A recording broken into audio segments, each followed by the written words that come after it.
রামায়ণ এ হল প্রাচীন ভারতের একটি মহাকাব্য। এতে সূর্যবংশীয় রাজাদের কাহিনী বর্ণনা করা হয়েছে। এই মহাকাব্যটি মহর্ষি বাল্মীকি সংস্কৃততে রচনা করেছিলেন। বহু বছর ধরে এই মহাকাব্যটি বিভিন্ন ভাষায় অনুবাদিত হয়ে চলেছে। এই কাব্যের মহানায়ক শ্রী রামচন্দ্রকে ভগবান বিষ্ণুর অবতার বলে মানা হয়। শ্রী রামচন্দ্র একজন আদর্শ পুরুষের সাথে সাথে একজন পরাক্রমী এবং মহান রাজাও ছিলেন।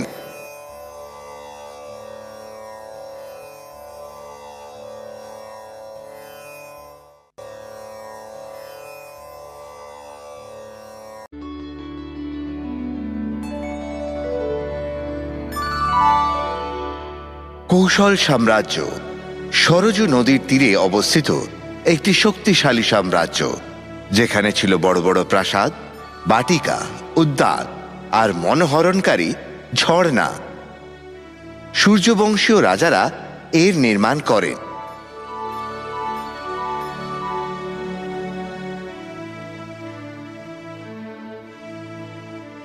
অযোধ্যা ছিল কৌশলের রাজধানী। এই নগরীর গোড়াপত্তন করেছিলেন মহারাজ ইন্দ্রবাহু, যিনি সূর্যবংশীদের অন্যতম। ইনি ছিলেন মহারাজ মনুর প্রথম পুত্র। মহারাজ রঘুর পর কৌশলের সিংহাসনে বসেন মহারাজ দশরথ। একজন শক্তিধর, বুদ্ধিমান আর পারদর্শী রাজা ছিলেন। মহারাজ নিঃসন্তান হওয়ার কারণে রাজপরিষদগণ ও প্রজারা সকলেই দুঃখী ছিলেন। একদিন মহারাজা দশরথ আর তার 3 রানী কৌশল্যা, কৈকেয়ী আর সুমিত্রার সঙ্গে কথোপকথনে মগ্ন ছিলেন। ঠিক সেই সময় রাজমহর্ষি বশিষ্ঠ তাকে পরামর্শ দেন। মহারাজ, আপনি মুনিবর ঋষ্টসিংহের তত্ত্বাবধানে পুত্র কামেষ্টি যজ্ঞের আয়োজন করুন। এই যজ্ঞের ফলে আপনি অবশ্যই পুত্র লাভ করবেন।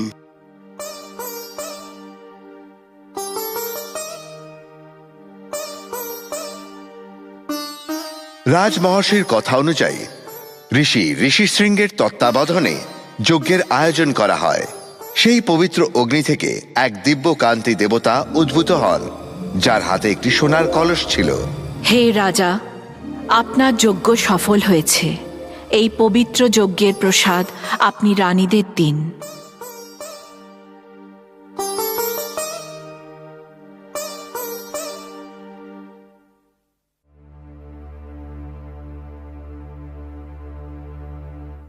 কৌশল্যা, এই হলো দৈব উপহার। এর অর্ধেক তুমি খাও, আর বাকিটা কৈকেয়ী আর সুমিত্রাকে ভাগ করে দাও।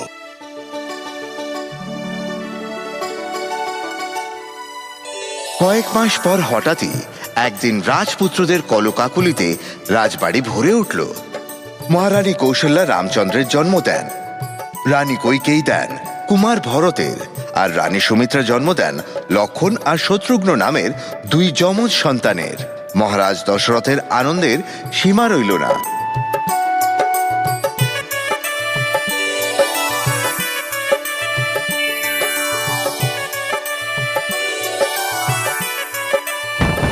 গোটা অযোধ্যা নগরীতে রাজপুত্রদের জন্মোৎসব খুব ধুমধাম আর আড়ম্বরের সঙ্গে পালন হলো। ঐতিহ্য অনুযায়ী 4 জন রাজকুমারী গুরুকুলে গিয়ে বেদের পাঠ করলেন।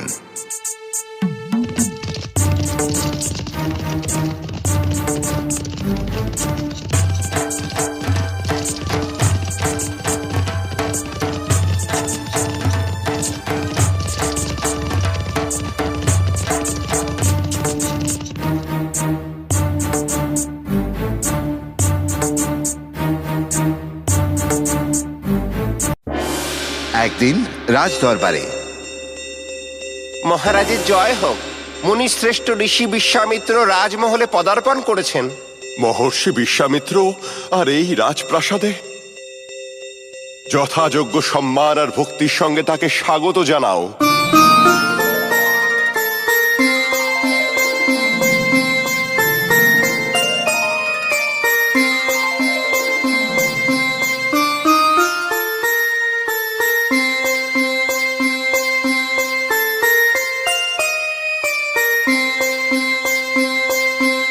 প্রণাম মুনিবর। আপনি প্রণাম নেবেন। আপনার পায়ের ধুলোয় এই অযোধ্যা নগরী পবিত্র হয়ে গেল। মুনিবর, আমি আপনার আজ্ঞার জন্য অপেক্ষা করছি। আমি আপনার সেবক। আপনার সব আজ্ঞা আমি অবশ্যই পালন করব। আমার পূর্ণ বিশ্বাস আছে যে তুমি রঘুকুলের নিয়ম অনুসারে তোমার কথা অবশ্যই রাখবে। মুনিবর, আপনি নিঃসংকোচে আমায় আজ্ঞা দিন। রাজন, বিশ্ব শান্তির জন্য আমি একটি মহত্বপূর্ণ যজ্ঞ করছি, কিন্তু তাতে দানবরা বাধা সৃষ্টি করে চলেছে। মাংস আর হাড় নিক্ষেপ করে তারা পবিত্র যজ্ঞকে অপবিত্র করছে। এইসব দানবদের নাশ করার জন্য আমি তোমার পুত্র রামের সহায়তা চাই। কি? আমার পুত্র রাম? মুনিবর, রাম এখনো নাবালক। না ওর যুদ্ধ সম্বন্ধে কোনো জ্ঞান আছে, আর না অভিজ্ঞতা। দানবদের নাশ করার জন্য ও এখনো উপযুক্ত নয়। আমি আমার সমস্ত সেনা নিয়ে আপনার সঙ্গে যাচ্ছি, কিন্তু রামকে আপনি দয়া করে ছেড়ে দিন। অযথা বিলাপ করো না দশরথ। আমি তোমার কাছে শুধু রামকে চেয়েছি, কিন্তু তুমি তোমার শর্ত ভঙ্গ করছো। এই বংশে প্রথম কোনো রাজা সে তার শর্ত ভঙ্গ করছে। এখন আমি বুঝে গেছি অযোধ্যা রাজ্যের শর্ত বলে আজ আর কিছুই নেই। আপনি শান্ত হন মুনিবর। রাজা দশরথের রাজত্বে এমনটা কখনো হয়নি। একটু দাঁড়ান। মহারাজ, আপনি রামের যোগ্যতা সম্বন্ধে অবগত নন, কিন্তু মুনিবর বিশ্বামিত্র তাকে ভালো মতো জানেন। রাম একজন সাহসী যোদ্ধা, যে কোনো শত্রুকে পরাস্ত করতে পারে। বিশ্বামিত্র নিজেই মহাজ্ঞানী। চিন্তা করবেন না, উনার সাথে রাম সুরক্ষিত থাকবে। মহারাজ, আপনি আপনার কথা রাখুন, রামকে যেতে দিন। এরপর গোটা পৃথিবীও জেনে যাবে সে কে। ক্ষমা করুন মুনিবর, আমি খুশি মনে রামকে আপনার সঙ্গে পাঠাচ্ছি। ধন্যবাদ রাজন, আমি তোমার সিদ্ধান্তে প্রসন্ন হয়েছি। কিন্তু আবার কি? যা বলার আছে নিঃসংকোচে বলো রাজন। লক্ষণকে ছাড়া আমার রাম খুব একলা হয়ে যাবে। দয়া করে আপনি দুজনকেই সঙ্গে নিয়ে যান।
মুনি বিশ্বামিত্র রামচন্দ্রকে তারকা বধের জন্য আদেশ দিলেন।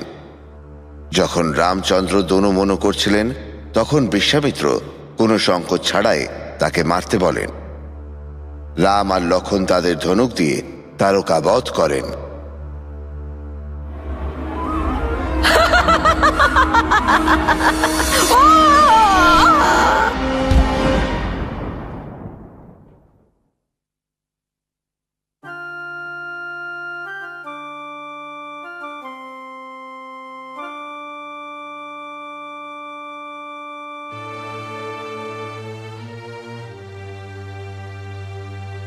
বিশ্বামিত্র দুই রাজকুমারকেই ধনুবিদ্যা শেখাতে থাকেন। আর দুজনকে শক্তিশালী অস্ত্রশস্ত্র সম্বন্ধে জ্ঞান দান করেন।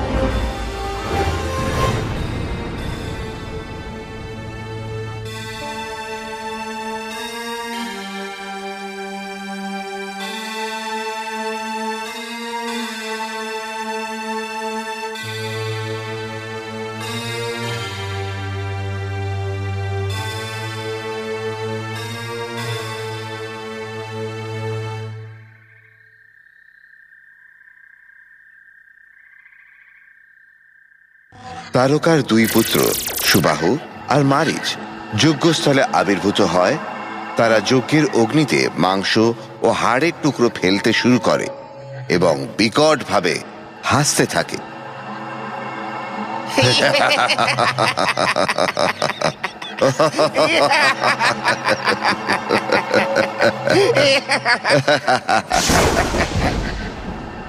সুবাহু, ওই বালক আমরা যজ্ঞেতে যে হাড় ফেলছি তাতে বাধা দিচ্ছে। আহত মারিচ চিৎকার করতে শুরু করে। সুবাহু, আমাকে ও ঘায়েল করেছে। ও আমায় মেরে ফেলার আগেই আমি এখান থেকে পালাচ্ছি।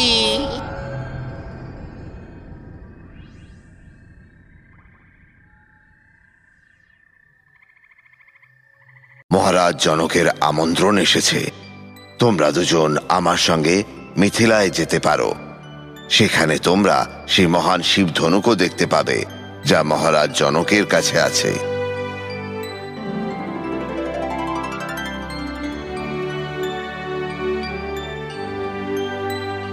রাম আর লক্ষণ দুজনেই বিশ্বামিত্রের সঙ্গে মিথিলার উদ্দেশ্যে যাত্রা করলেন।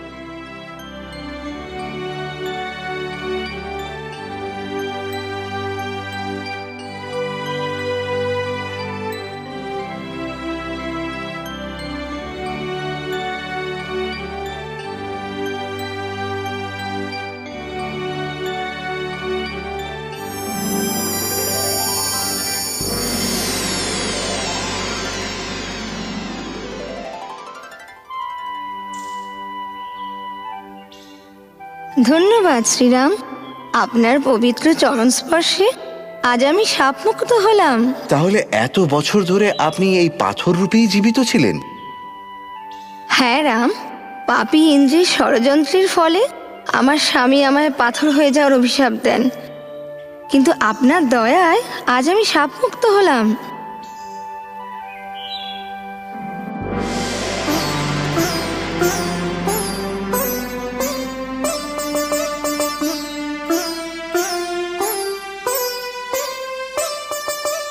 মুনিবর, সূর্য আর চন্দ্রর মতো তেজস্বী এই রাজকুমারটি কে?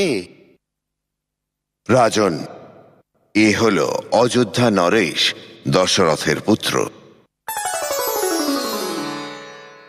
মহারাজ জনক সীতার স্বয়ম্বরের জন্য শর্ত রেখেছিলেন, যে বীর মহান শিবধনুকে গুণ পড়াবে তাকেই রাজকুমারী সীতা বরমাল্য পড়াবেন।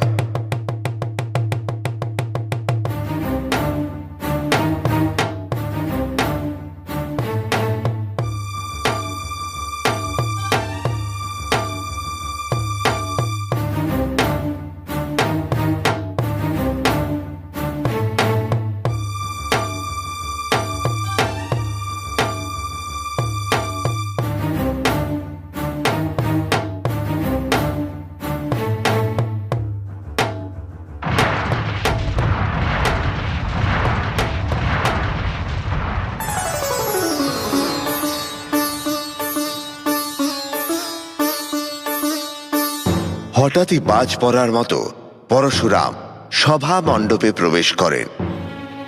তিনি রাগে অগ্নিশর্মা হয়ে উঠেছিলেন। তার কাঁধের ওপর ধনুক ছিল আর হাতে ছিল তার অজয় অস্ত্র কুঠার, যা সব সময় তার হাতে থাকে। হে মূর্খ জনক, কার এত সাহস যে এই শিব ধনুক ভঙ্গ করেছে? বলো আমায়, না হলে তোমার চোখের সামনে আমি তোমার রাজ্যকে ভস্ম করে দেব। হে প্রভু, আপনার এই আজ্ঞাবাহী সেবক এই ধনুকটি ভেঙেছে। আপনি আজ্ঞা দিন, আমি প্রায়শ্চিত্ত করতে প্রস্তুত। পবিত্র শিব ধনুক যে ভেঙেছে সে আমার সবচেয়ে বড় শত্রু। সে বেঁচে থাকার যোগ্য নয়। তার মৃত্যু আমার হাতে নিশ্চিত। হে প্রভু, ছোটবেলায় তো আমরা অনেক ধনুক ভেঙেছি, তখন তো আপনি রেগে যাননি। তবে এই ধনুকটা কেন এত মহত্বপূর্ণ? তোমার বাক্য সংযত করো, না হলে কিছুক্ষণ পরেই তোমায় মৃত্যুবরণ করতে হবে। শান্ত হও লক্ষণ। হে প্রভু, আমি ধনুকে কেবল গুণ লাগাতে চেয়েছি, কিন্তু এভাবে রাজা জনকের শর্ত পূরণ করতে গিয়ে দুর্ভাগ্যবশে এটা নিজে থেকেই ভেঙে গেল। রাম, আমার এই ধনুকও ওই ধনুকের মতোই, যা কিছুক্ষণ আগেই তুমি ভেঙেছ। স্বয়ং ভগবান বিষ্ণু এই ধনুক আমার পিতাকে উপহার দিয়েছিলেন। এই ধরো, আর এতে গুণ পড়াও। যদি তুমি পারো, তবে আমি ভেবে নেব যে তুমি বিষ্ণুর অবতার।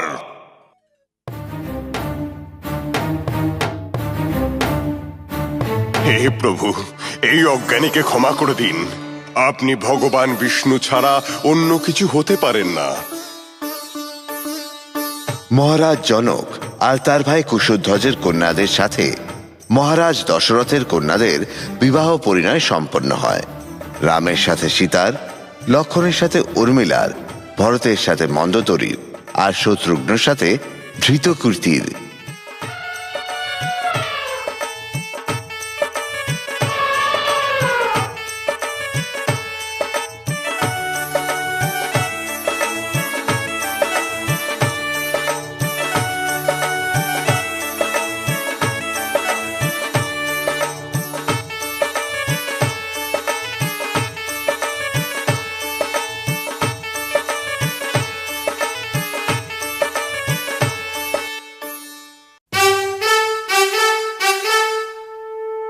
বারো বছর পর রাজা দশরথ রামচন্দ্রের রাজ্যাভিষেক ঘোষণা করেন।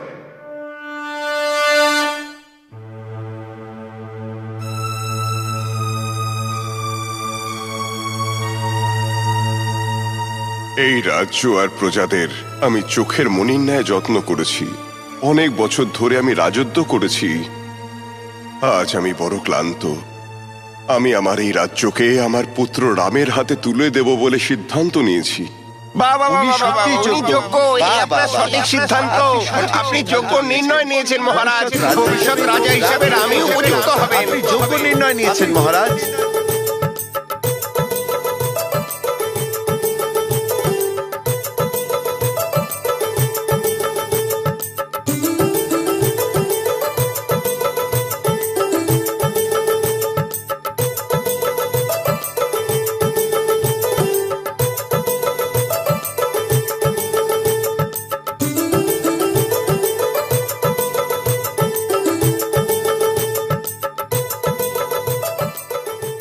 যখন কইকেয়ী তার আভরণ খুলছিলেন, সেই সময় মন্থরা সেখানে উপস্থিত হয়। মন্থরা, মন্থরা, আজ আমি খুব খুশি। আমার রাম কাল রাজা হতে চলেছে। বলো মন্থরা, বলো তোমার কি চাই? মূর্খ রমণী, তোমার ছেলে ভরত রাজা হচ্ছে না, রাজা তো হচ্ছে রাম। রাম কি আমার সন্তান নয়? ও সর্বদা আমায় ওর মায়ের চেয়েও বেশি ভালোবেসেছে। কইকেয়ী, রামের ভালোবাসায় তুমি পুত্র প্রেমে অন্ধ হয়ে গেছো। রাজ্যাভিষেক একা রামের কেন হবে? তোমার পুত্র ভরতের কেন নয়? যদি রাম রাজা হয় তো তোমার পুত্রকে মেরে ফেলতে পারে। হ্যাঁ, চুপ করো মন্থরা, আমি রামকে ভালো মতোই জানি। যদি রাম রাজা হয় তবে রাজমাতা হবে কৌশল্যা, আর তুমি দাসী হয়ে তার সেবা করবে। হ্যাঁ, তোমার কথা সত্যি হবে না তো মন্থরা? কইকেয়ী, একটু ভেবে দেখো, দেখবে যে নিজের পুত্রই আসল পুত্র হয়। মহারাজ রামের রাজ্যাভিষেকের সিদ্ধান্ত নিয়ে ফেলেছেন, আর সবাই তা মেনেও নিয়েছে। রাজ্যাভিষেক তো কাল হতে চলেছে, এখন অনেক দেরি হয়ে গেছে। তুমি কি ভুলে গেছো কইকেয়ী? মহারাজ দশরথ তোমায় দুটো বর দিয়েছিলেন। হ্যাঁ, মনে আছে। আর এটাই সময় মহারাজের থেকে দুটো বর চেয়ে নেবার।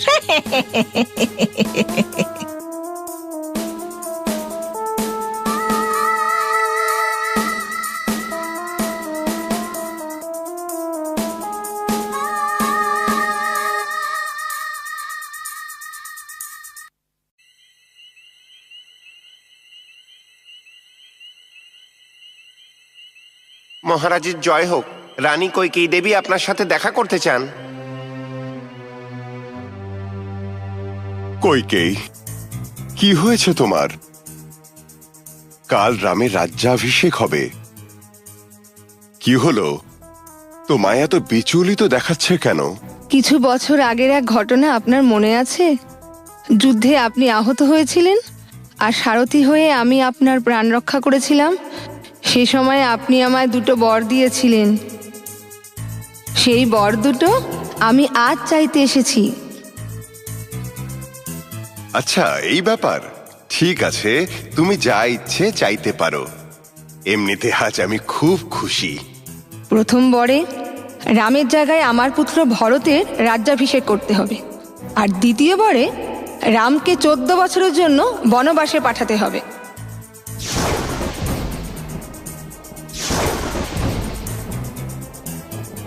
কৈকেয়ী, এর থেকে ভালো হতো তুমি আমায় সে সময় মরতে দিতে। হে রাম, এ কেমন ভুল করলাম আমি! তোমায় রাজার আসনে বসানোর পরিবর্তে তোমায় বনবাসে পাঠাচ্ছি। আমার মহা ভুল হয়ে গেছে। আমার মতো মানুষের বাঁচার কোনো অধিকার নেই। হে ভগবান, আমার প্রাণ তুমি হরণ করো, আমার প্রাণ তুমি হরণ করো। রাম, যার রাজ অভিষেক হওয়ার কথা ছিল, তিনি সব রাজসুখ ত্যাগ করে বনবাসের উদ্দেশ্যে গমন করেন। লক্ষ্মণ আর সীতা তার সঙ্গে যাওয়ার জন্য তৈরি হন। রামকে বনবাসে যেতে দেখে আনন্দমুখর অযোধ্যা নগরী শোকস্তব্ধ হয়ে যায়। না রাম, না, আমাদের ছেড়ে যেও না। রাজকুমার, যাবেন না, যাবেন না রাজকুমার।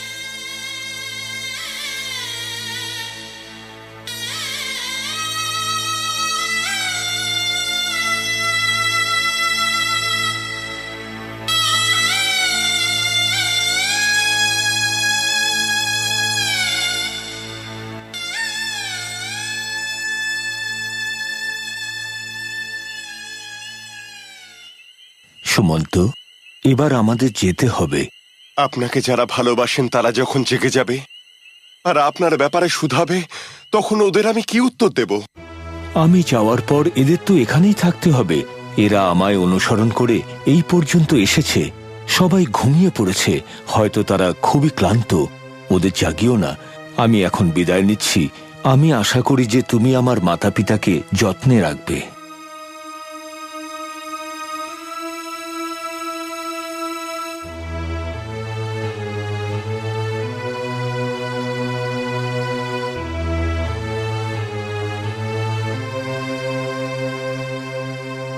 গুহক মাঝি রাম, লক্ষ্মণ ও সীতাকে নদী পার করে দিলেন।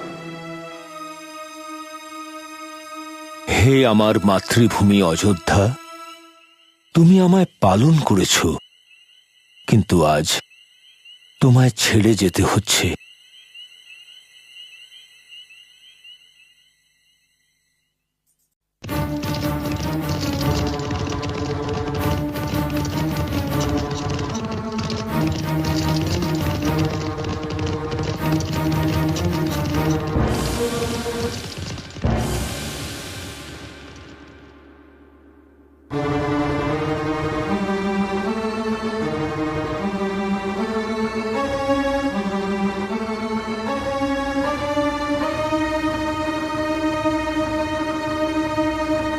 বাবা ভরত, তোমায় দেখে আমি খুব খুশি হয়েছি। অযোধ্যার সিংহাসন তোমার পথ চেয়ে বসে আছে। তুমি রাজা হতে যাচ্ছ দেখে আমি খুব আনন্দিত। এই আনন্দ হয়তো তোমার পিতার মৃত্যু শোককেও ভুলিয়ে দেবে। তোমার স্বপ্ন কখনো পূরণ হবে না মাতা। তোমার মতো মা পাওয়াতে আমি খুবই লজ্জিত। রাম তোমায় সবার চেয়ে বেশি ভালোবাসতো, আর তুমি তাকে বনবাসে পাঠিয়ে দিলে। পিতার মৃত্যুর জন্য তুমি দায়ী। একজন রাক্ষসও এমন নীচ কাজ করতে পারে না। আমি স্বপ্নেও ভাবিনি তুমি এমন কাজ করতে পারো। রাম, আমার প্রিয় ভাই, এই পাপের একমাত্র কারণ আমি। আমায় ক্ষমা করে দাও। ভ্রাতা, এই সেই মহিলা যে এসব ষড়যন্ত্র করেছে। এখন এই দুজনকে মেরেই আমরা আমাদের পাপের থেকে মুক্তি পেতে পারি। ভরত, আমায় ক্ষমা করে দাও। শত্রুঘ্ন, এর দিকে তাকালেও রামের সঙ্গে বিশ্বাসঘাতকতা করা হবে। যেতে দাও ওকে। যে সিংহাসন আমার রামের জন্য তৈরি হয়েছে, আমি এতে কখনোই বসবো না।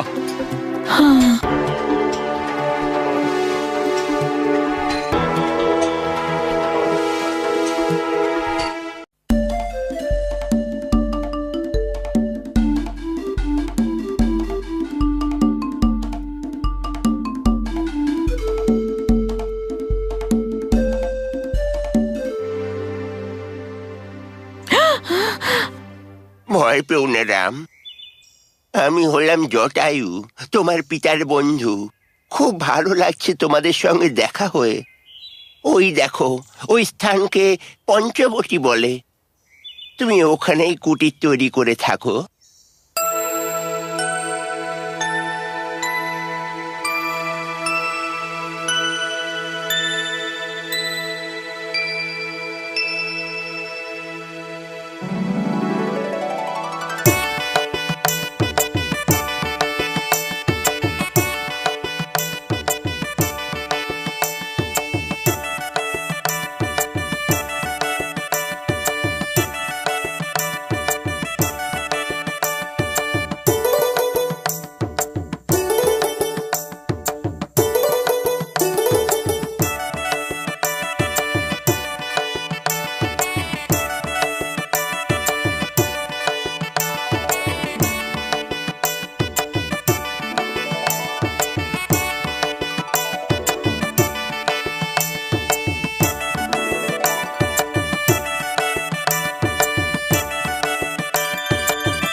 ভ্রাতা, আমি ঘোড়া সৈন্যদের কোলাহল শুনতে পাচ্ছি। এ তো সেই হতে পারে কপট ভরত, আমাদের শান্তি ভঙ্গ করতে আসছে। আমায় আজ্ঞা দিন ভ্রাতা, আমি ওকে আমার তীর দিয়ে ব্যতিব্যস্ত করে দিতে চাই। লক্ষণ, তোমার ক্রোধকে সংযত করো। ভরত আমাদেরই ভাই, সব ঠিক হয়ে যাবে।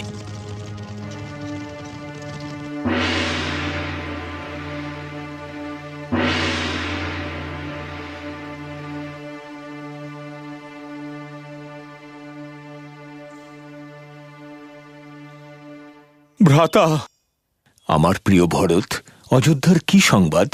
আমাদের পিতা কেমন আছেন? আপনার নাম নিতে নিতে পিতা তাঁর শেষ নিঃশ্বাস ত্যাগ করেছেন। আমি আমার মাতুলালয়ে ছিলাম, তখনই তিনি শেষ নিঃশ্বাস ত্যাগ করেন। পিতা, এ কি হয়ে গেল?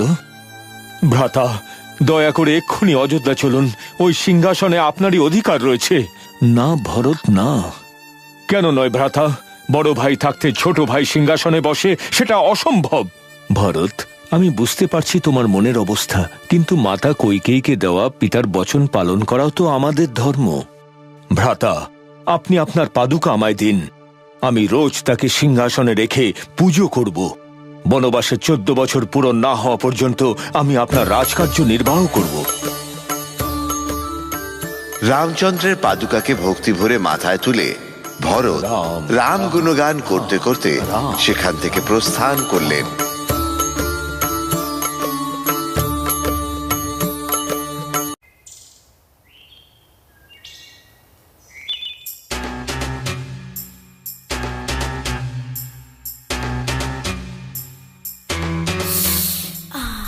আরে, ওই পুরুষটি কি সুন্দর দেখতে! যে করেই হোক ওকে আমার প্রতি আকর্ষিত করতে হবে, আর ওকে বিবাহ করতে হবে।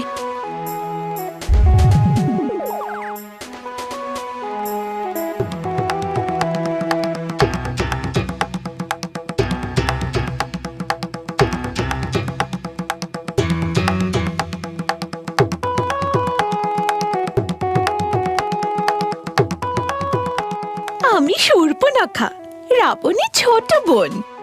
রাবণ হলেন লঙ্কাধিপতি, জনস্থানে পরাক্রমী রাজা কুম্ভকর্ণ, আর বিভীষণ আমার ভাই। আমি রাম, অযোধ্যার রাজা দশরথের জ্যেষ্ঠ পুত্র। আমি এখানে 14 বছরের জন্য বনবাসে এসেছি। তোমার তোমার নাম তোমার মতোই সুন্দর। তুমি কি আমায় বিবাহ করবে? ওই কুটিরের ছাতে দাঁড়ানো লক্ষণ আমার ভাই, সেও সুন্দর। তুমি ওকে বিবাহ কেন করছো না? হ্যাঁ, সেও সুন্দর, কিন্তু তুমি আমায় বিবাহ করবে? রাজকুমার তো হলেন রাম, আমি তো কেবল ওর সেবা করতে এখানে এসেছি। এই জন্য ওকেই তোমার বিয়ে করা উচিত, আমায় নয়। ও, এ তো অসম্ভব। আমি কি সুন্দরী নই? তুমি অবশ্যই সুন্দরী, কিন্তু আমার যে বিবাহ হয়ে গেছে, এ হলো আমার পত্নী সীতা। তুমি আমায় বিবাহ করতে চাইছো না, কেননা তোমার পত্নী আমার চেয়েও বেশি সুন্দর, তাই না?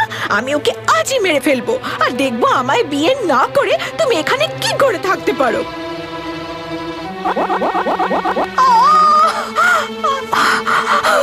আমার নাক!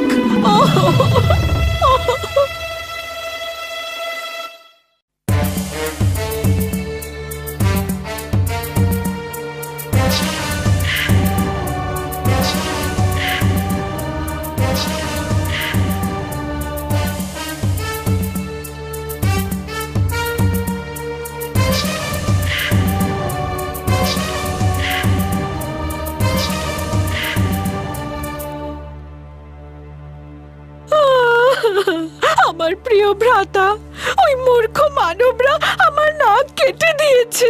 ওরা যেই হোক, ওদের আমাদের শাস্তি দিতেই হবে।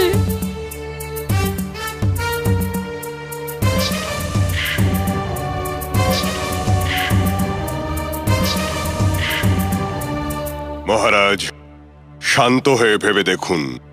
ওরা দুজন অযোধ্যার মহারাজ দশরথের পুত্র রাজকুমার রাম আর লক্ষণ। আমাদের অনেক ভেবেচিন্তে সিদ্ধান্ত নেওয়া উচিত।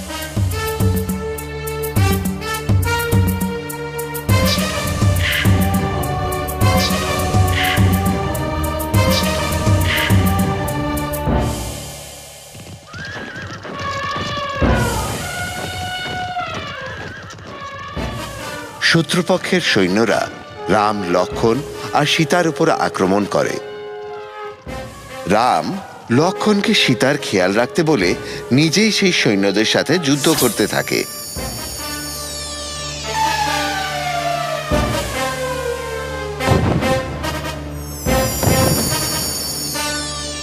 সৈন্যরা রামের শক্তিশালী তীরের সামনে ঠিকমতো যুঝতে না পেরে তারা সবাই মারা যায়।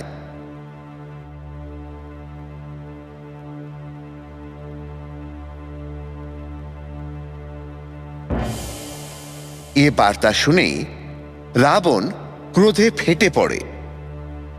সে তার মিত্র মারীচের কাছে যায় আর তাকে সমস্ত ঘটনা খুলে বলে।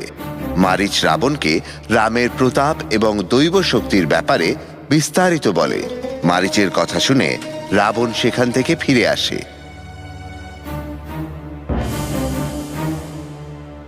ভ্রাতা, ওরা আমার নাক কেটে দিয়েছে, আর আপনারা আমার সামনে রামের প্রশংসা করছেন। এখন আমাকেই বলতে হবে ভবিষ্যতে কি করতে হয়। রামের সুন্দর পত্নী সীতাকে ছল করে আপনি হরণ করুন আর প্রতিশোধ নিয়ে নিন। তারপর আমি রামকে বিয়ে করব। রাবণ আবার একবার মারীচের কাছে গেল আর সে তার ষড়যন্ত্রের ব্যাপারে মারীচকে বলল। মারীচ রাবণকে সহায়তা করতে অস্বীকার করল। সে এও বলল যে সে রামকে ভয় পায়। এ কথা শুনে রাবণ মারীচকে মেরে ফেলার হুমকি দিল। মারীচ ভাবল যে রাবণের হাতে মরার চেয়ে রামের হাতে মরা অনেক ভালো।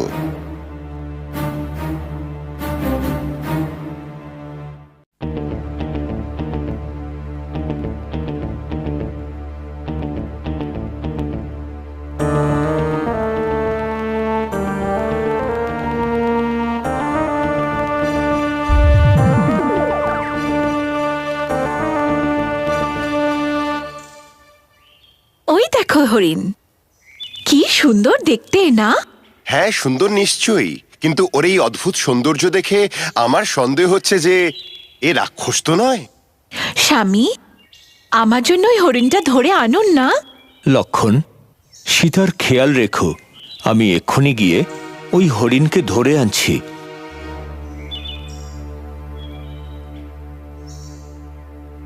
সীতা, সীতা, সীতা! লক্ষণ, লক্ষণ, লক্ষণ! লক্ষণ, আমার মনে হচ্ছে রাম কোনো সংকটে আছেন আর উনি সাহায্যের জন্য আমাদের নাম ধরে ডাকছেন। শিগগির যাও, ওকে সাহায্য করো। আপনি বিচলিত হবেন না, এই রামের কণ্ঠস্বর নয়। লক্ষণ, তোমার ভ্রাতা ওখানে সংকটে আছেন আর তুমি আমার সঙ্গে তর্ক করছো। শিগগির যাও, ওকে বাঁচাও। ওকে ছাড়া বাঁচার কথা আমি ভাবতে পারি না। আমি আমার জীবন ত্যাগ করে দেব। ঠিক আছে, আপনার যা আজ্ঞা, কিন্তু মনে রাখবেন কোনো অবস্থায় এই রেখা আপনি পার করবেন না।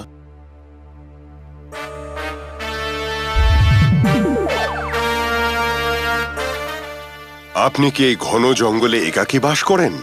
এ তো ঘন জঙ্গল পশু আর রাক্ষসে ভরা। আমি খুব ক্ষুধার্ত, আপনি আমায় কিছু আহার্য দিতে পারেন? আমি এক্ষুনি আনছি, আপনি কিঞ্চিত অপেক্ষা করুন।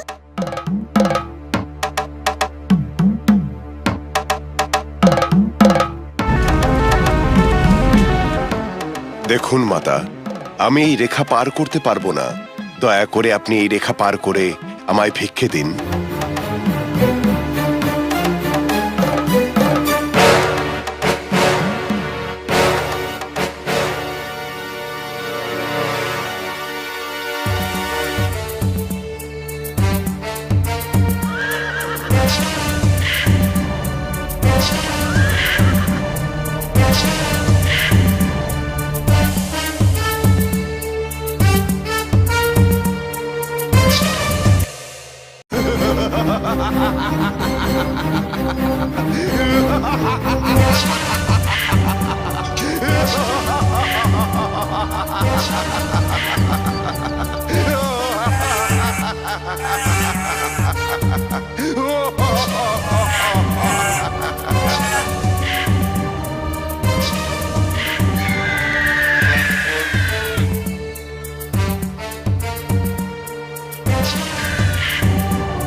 জটায়ু! লক্ষণ, আমাদের সঙ্গে ছল করা হয়েছে।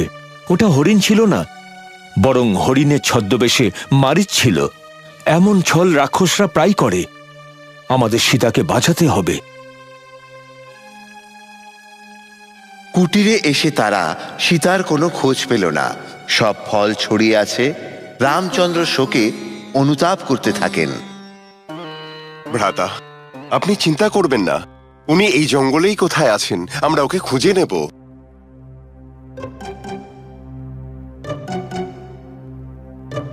সীতা, সীতা, সীতা!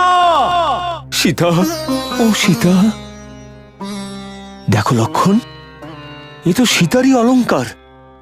নিশ্চয়ই কেউ তাকে অপহরণ করেছে আর এই পথেই ওকে নিয়ে গেছে। রাম, রাম, রাম!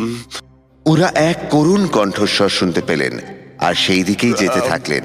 ওরা দেখলেন যে জটায়ু আহত হয়ে মাটিতে পড়ে আছে।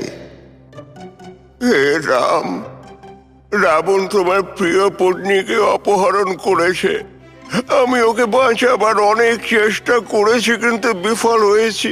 রাবণ আমার পাখা কেটে দিয়েছে আর আমি এখানে আহত হয়ে পড়ে আছি। ও পূর্ব দিকে সীতাকে নিয়ে গেছে। শিগগির যাও, ওকে বাঁচাও। জটায়ু, এই রাবণ কে? রাবণ হলো রাক্ষস রাজ বিশ্বশ্রবার পুত্র।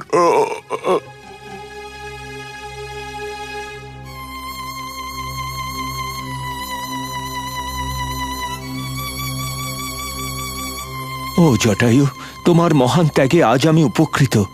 আমার পিতার ন্যায় তোমারও স্বর্গলোক প্রাপ্তি হোক, এটাই আমার প্রার্থনা।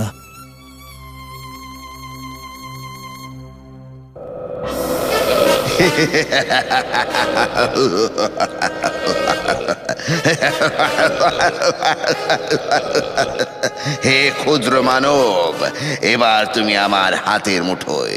তুমি আমার খিদে তো মেটাতে পারবে না, কিন্তু কোনো ব্যাপার নয়। রাম তার তরবারি দিয়ে সেই রাক্ষসকে বধ করে।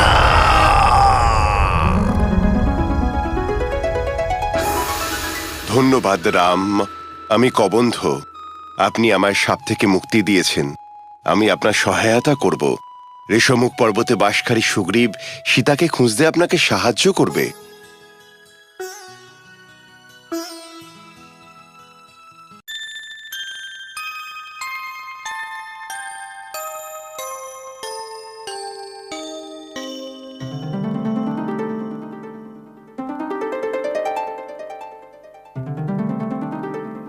আপনারা এ অঞ্চলে নতুন মনে হচ্ছেন। আমি হনুমান, বানর দলের সেনাপতি আর সুগ্রীবের মন্ত্রিমণ্ডলের একজন মন্ত্রী।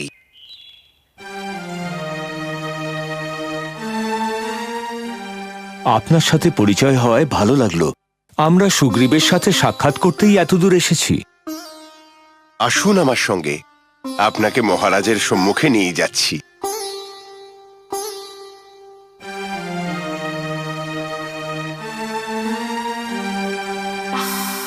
মহারাজ, অযোধ্যার রাজকুমার রাম ও লক্ষ্মণ আপনার দর্শনের জন্য এসেছেন। দশরথ পুত্রদের সাথে সাক্ষাৎ হওয়ায় আমি সত্যি সম্মানিত। আপনাদের আসার কারণ আমি ভালো করেই জানি, কিন্তু এ সময় আমি সামান্য সংকটের মধ্যে আছি। তাতে আপনার সাহায্য চাই।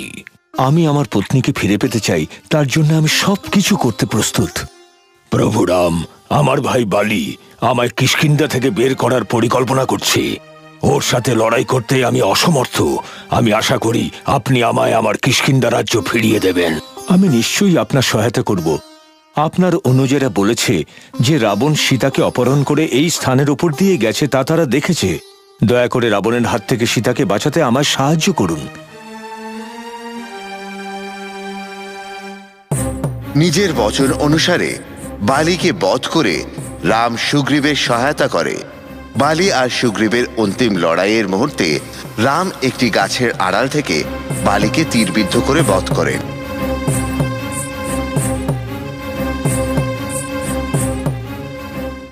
সুগ্রীব তার অনুজদের সীতাকে খোঁজার জন্য আদেশ দেয়।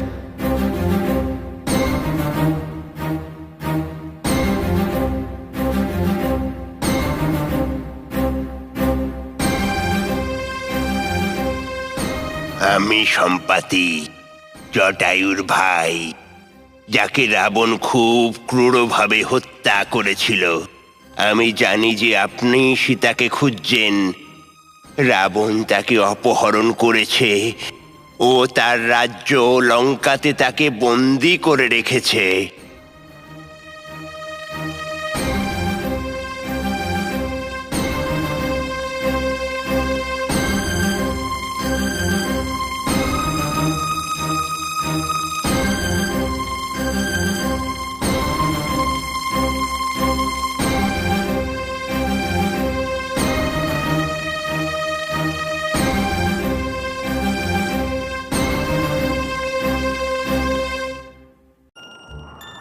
সীতাকে খোঁজার জন্য এই বিশাল সমুদ্র পার করতে হবে, এ তো অসম্ভব মনে হচ্ছে। কেবল হাওয়াতে লাফ মেরেই এ সাগর পার করা যেতে পারে, কিন্তু এ কাজ করবে কে?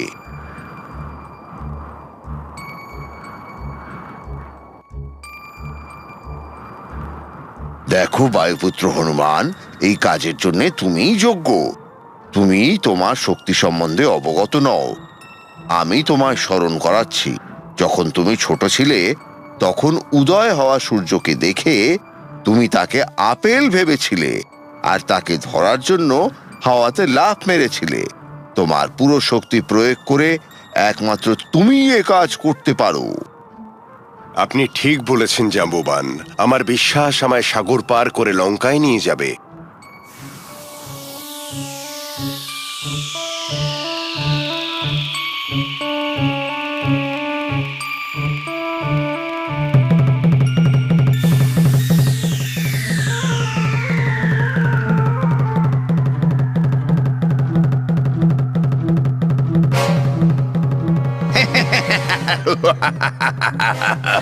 অনেক বড় মানুষ মনে হচ্ছে।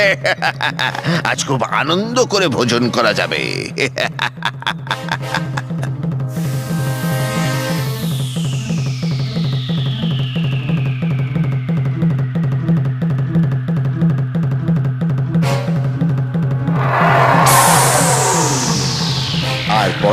মুহূর্তেই সমুদ্র রাক্ষস মারা গেল।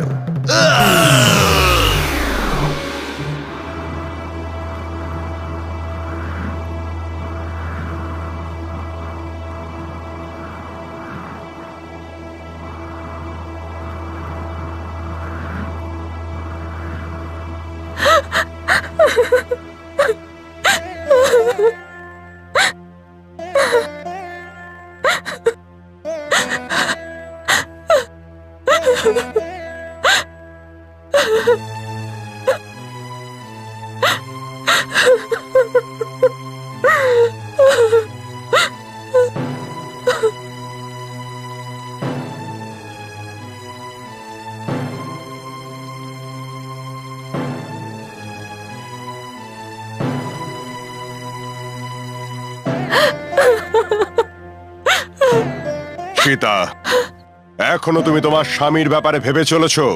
ও তো ভীতু কাপুরুষ, আমার শক্তির সম্মুখীন হতে পারবে না। আমার সম্মুখে ও হলো এক সামান্য বালক। আরে মূর্খ, তোর অহংকারই তোর নাশ করবে। আমার স্বামী এখানে আসবেন আর তোকে মেরে আমাকে এখান থেকে নিয়ে যাবেন। সীতা, তোমার সঙ্গে সভ্যভাবে কথা বলে কোনো লাভ হবে না। আমি তোমায় 2 মাসের সময় দিচ্ছি, তুমি তোমার সিদ্ধান্ত বদলে ফেলো, না হলে তোমায় টুকরো করে রাক্ষসদের খাইয়ে দেবো।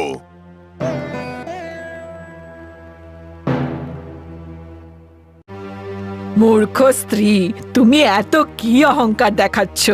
আমাদের রাজার সাথে বিয়ে করো, মৃত্যু থেকে বাঁচার এটাই একটা রাস্তা। রাম রাম রাম রাম রাম রাম রাম রাম রাম রাম রাম রাম রাম রাম রাম রাম। হে বানররাজ, এই রাক্ষসে ভরা জঙ্গলে আপনি আমার স্বামীর নাম কেন জপ করছেন? মাতা, আমি হনুমান। প্রভু রাম লঙ্কার বাইরে হাজার হাজার বানরদের সঙ্গে আপনাকে বাঁচাবার জন্য শিবির বানিয়েছেন। উনি আমাকে আপনাকে খোঁজার জন্য পাঠিয়েছেন। এই আপনার স্বামীর আংটি দেখুন আর আমাকে বিশ্বাস করুন। কি, আমার স্বামী আমায় উদ্ধার করতে চলে এসেছেন? হ্যাঁ মাতা, দয়া করে আমার পিঠে অবতরণ করুন আর চলুন প্রভু রামের কাছে। আমায় ক্ষমা করুন, আমি অমনটা করতে পারবো না। আমার সাথে এখানে আরো হাজার বন্দী রয়েছে যাদের প্রতি দুর্ব্যবহার হচ্ছে। আমার বিশ্বাস যে আমার স্বামী এখানে আসলে আমায় রক্ষা তো করবেনই, তার সাথে সাথে বাকি বন্দীদেরও। চিন্তা করবেন না, শ্রীরামের বাণ রাবণকে মারতে অবশ্যই সমর্থ হবে, আর লক্ষণ একাই ওই রাক্ষসদের নাশ করবে। হনুমান, দয়া করে আমার এই আংটিটা আমার স্বামীর কাছে পৌঁছে দিন। নিশ্চয়ই, আপনি চিন্তা করবেন না মাতা, কিন্তু তার আগে এই লঙ্কার রাক্ষসদের আমার শক্তি সামান্য পরিচয় দিয়ে আসি।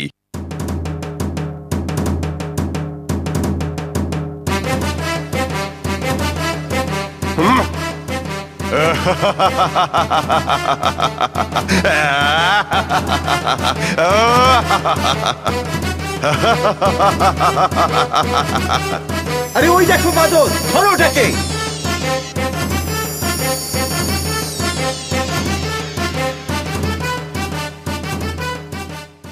যদি আমায় ওই রাক্ষসটা ধরে তবেই আমি রাবণের দেখা পাবো।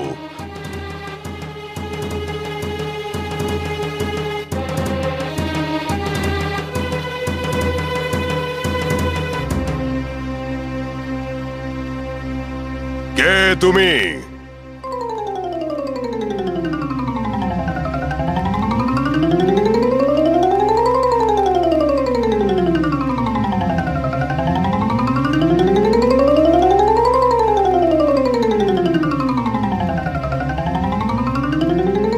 আমি হনুমান, রাজা সুগ্রীবের মন্ত্রী। আমি এখানে তোমার মৃত্যুর বার্তা নিয়ে এসেছি। তুমি সীতা মাকে অপহরণ করেছো। তুমি একজন সামান্য বানর হয়ে আমাকে মৃত্যুর হুমকি দিতে এসেছো। রাক্ষসরা, এই বানরের লেজে আগুন লাগিয়ে দাও আর এক শোভাযাত্রা বের করে লঙ্কার অলিতে গলিতে ঘোরাও। একে দেখে বাচ্চারা খুব মজা পাবে।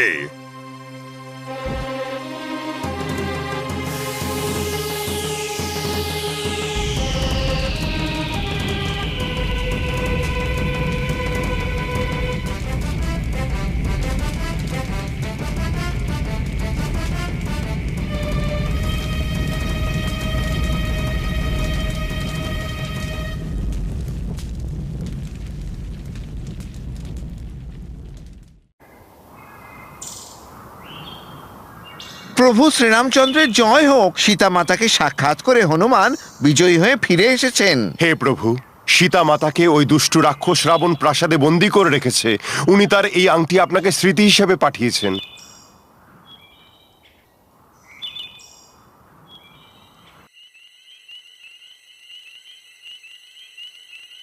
ভ্রাতা, সীতাকে অপহরণ করে আপনি খুবই ভুল কাজ করেছেন।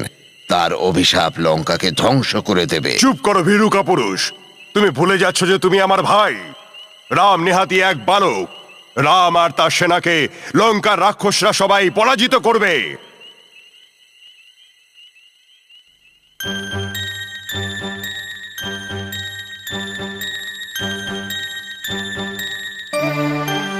জয় শ্রীরাম।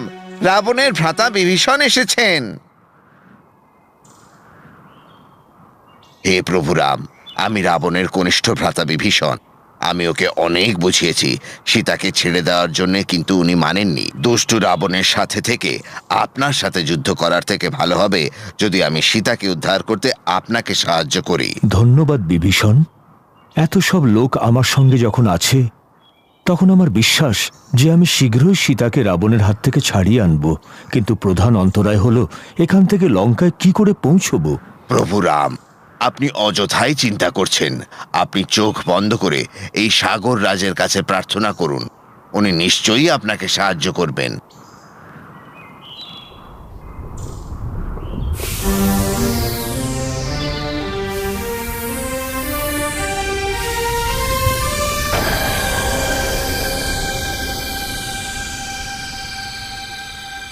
হে রাম, আপনার দলে নল নামের এক বানর রয়েছে যে কিনা বাস্তুবিদ্যায় অত্যন্ত পারদর্শী। আপনি তাকে বলে আমার উপর এক পাথরের সেতু নির্মাণ করুন। আমি সেই সেতুকে ধরে রাখব।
হে রাবণ, রামের হাতে সীতাকে সঁপে দাও আর তোমার প্রাণ আর রাজ্যকে বাঁচাও।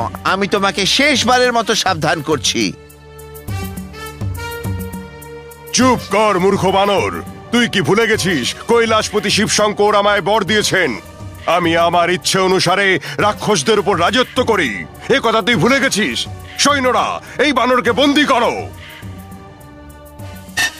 তোমার এই অহংকার শ্রীরামের সাথে যুদ্ধ করেই শেষ হবে। আমি এখন চলি।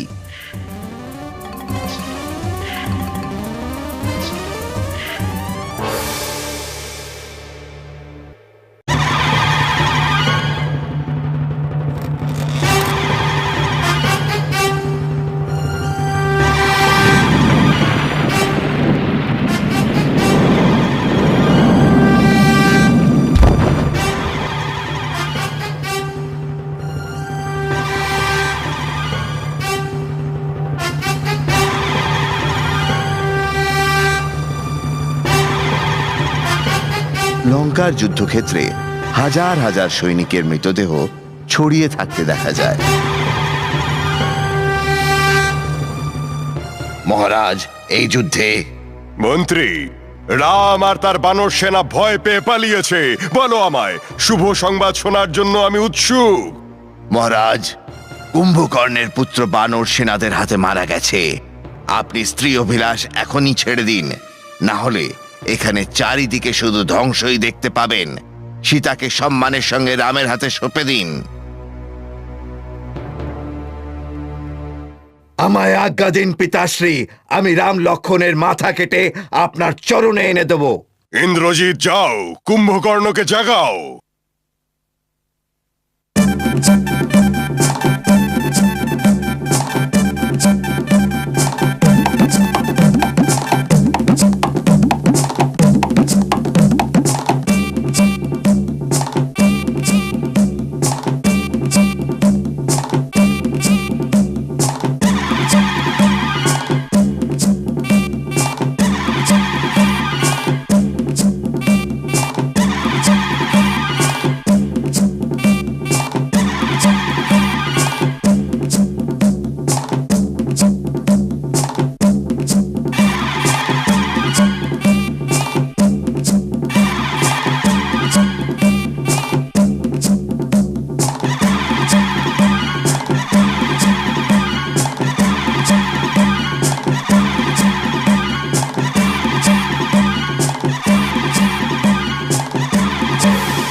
হনুমান, এবার আমার পালা। কুম্ভকর্ণের সাথে আমায় যুদ্ধ করতে দাও।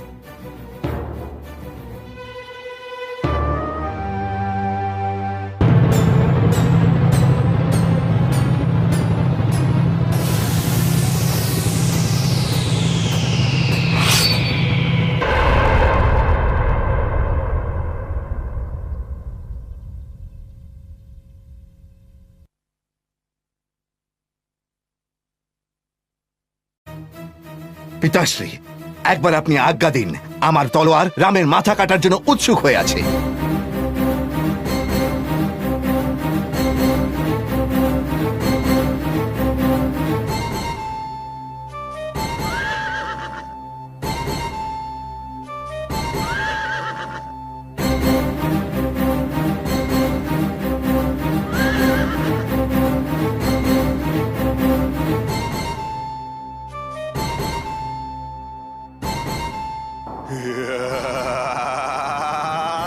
ইন্দ্রজিৎ, যদি তুমি আমার পত্নীকে জীবিত না ফিরিয়ে দাও তো তোমার মৃত্যু অবধারিত।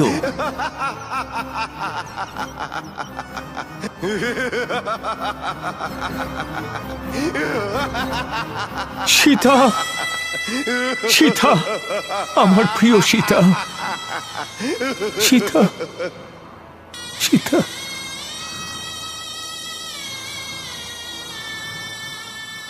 লক্ষণ, তুমি চোখ খোলো। হে প্রভু, আমার স্ত্রীকে আমার চোখের সামনে মেরে ফেললো, আর এখন আমার ভ্রাতাকেও। আপনি শান্ত হন প্রভু। হিমালয় পর্বতমালায় গন্ধমাধব পর্বত থেকে যদি সঞ্জীবনী শিকড় আনা যায় তবে লক্ষণের জীবন রক্ষা পেতে পারে।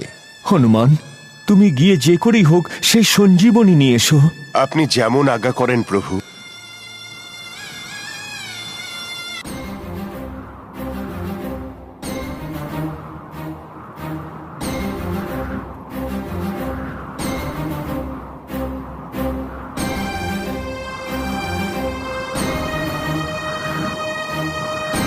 হনুমান নগর, সাগর, নদী, জঙ্গল ইত্যাদি আকাশ পথে পার করে বায়ু গতিতে সঞ্জীবনী আনার জন্য হিমালয়ের উদ্দেশ্যে রওনা হন।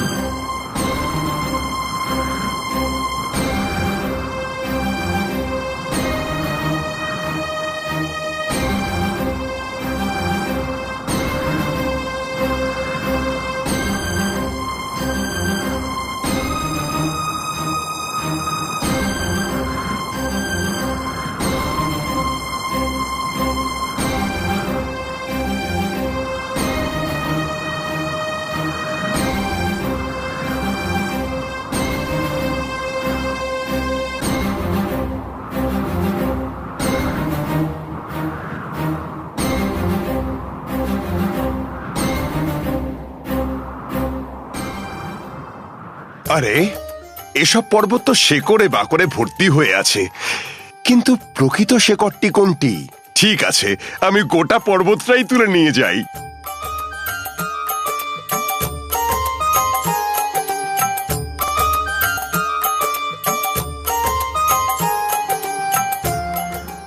প্রভু রাম, আপনার পত্নী সীতা জীবিত আছেন? মানে আপনি বলতে চান আমার পত্নী সীতা জীবিত? ঠিক বুঝলাম না।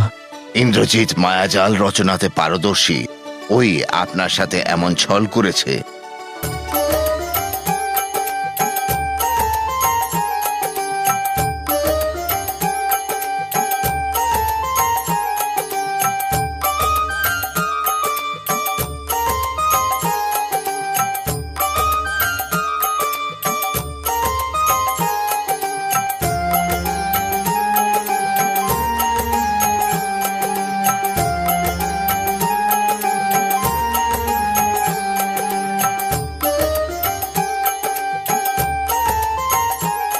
ওই দেখুন, হনুমান গোটা পর্বত উঠিয়ে নিয়ে এসেছে।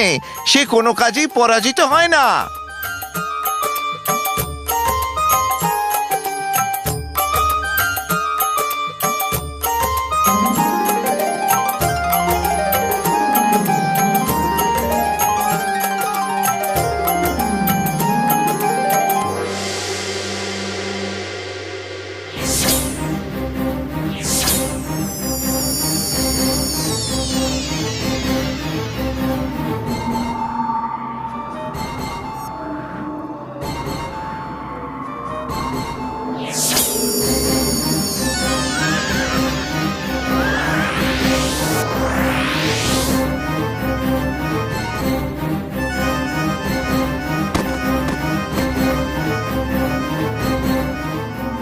কি, আমার পুত্র ইন্দ্রজিৎ আর বেঁচে নেই?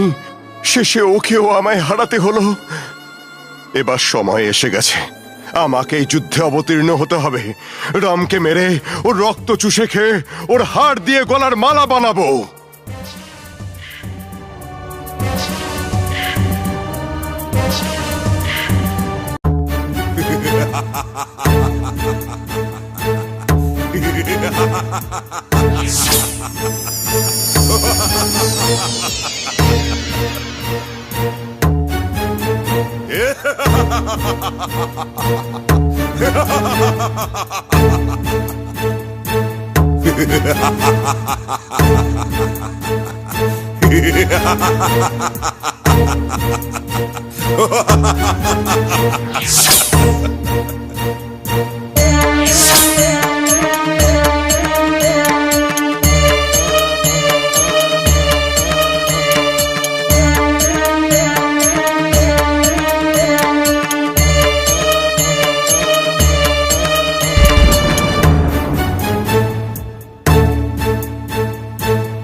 দুষ্ট রাবণ বধ হলো, সত্য আর ন্যায়ের বিজয় হলো। মাতা সীতার ইচ্ছাতে রাম লঙ্কার সমস্ত বন্দীদের মুক্ত করে দিলেন আর বিভীষণকে লঙ্কার রাজা বানিয়ে তার অভিষেক করালেন। স্বর্গ থেকে সমস্ত দেবতাগণ রাম আর সীতাকে আশীর্বাদ করলেন এবং তাদের উপর পুষ্পবৃষ্টি করলেন। রাম আর সীতা পুষ্পক রথে করে অযোধ্যার উদ্দেশ্যে যাত্রা করলেন।